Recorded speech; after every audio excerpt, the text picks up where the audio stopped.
A fresh release of documents linked to the Jeffrey Epstein investigation has put US President Donald Trump back into the limelight. The newly unsealed files include an internal email from a senior US attorney claiming that Donald Trump traveled multiple times on Epstein's private jet during the 1990s.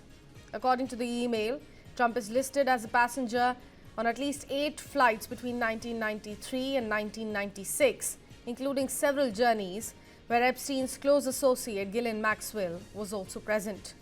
One flight record claims that Donald Trump and Jeffrey Epstein were the only 2 passengers on board. Another lists just 3 people: Epstein, Trump, and a then 20-year-old woman whose identity still remains redacted. The documents stress that there is no indication of criminal wrongdoing and that being named in the files does not imply guilt. The records were released as part of a nearly 29,000-page disclosure by the U.S. Justice Department under a new transparency law mandating the release of all Epstein-related files. Many portions still remain heavily redacted at the moment. Responding to the renewed focus, Donald Trump dismissed the files as a political distraction, saying they divert attention from Republican achievements.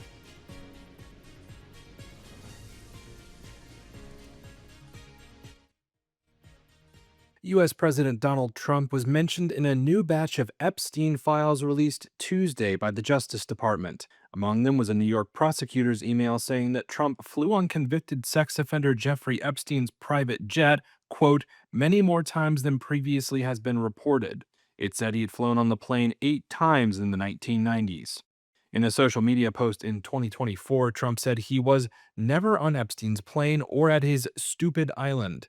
Among the 8 flights were 4 where Epstein associate Ghislaine Maxwell was aboard. She is serving a 20-year sentence for helping Epstein sexually abuse underage girls. On one flight, the only 3 passengers were Epstein, Trump, and a 20-year-old woman whose name was redacted. The prosecutor's email said that, quote, on 2 other flights, 2 of the passengers, respectively, were women who would be possible witnesses in a Maxwell case. There was no allegation in the prosecutor's email that Trump had committed any crime, and the White House did not immediately respond to a request for comment on the email. There have been no criminal allegations against Trump in the disclosures of the Justice Department's files on Epstein. The DOJ posted on X that, quote, some of the documents contain untrue and sensationalist claims made against President Trump that were submitted to the FBI before the 2020 election. To be clear, the claims were unfounded and false, and if they had a shred of credibility, they certainly would have been weaponized against President Trump already. On Monday, Trump played down the importance of the Epstein files. What this whole thing is with Epstein is a way of trying to deflect from the tremendous success that the Republican Party has. Like, for instance, today we're building the biggest ships in the world, most powerful ships in the world, and they're asking me questions about Jeffrey Epstein. I thought that was finished. Tuesday's release of some 30,000 files included the image of a card purporting to be written by Epstein to Larry Nassar, the former gymnastics doctor who is serving a life sentence for sexually abusing hundreds of girls. The card appears to allude to Trump in a handwritten note, which reads, quote, our president also shares our love of young nubile girls.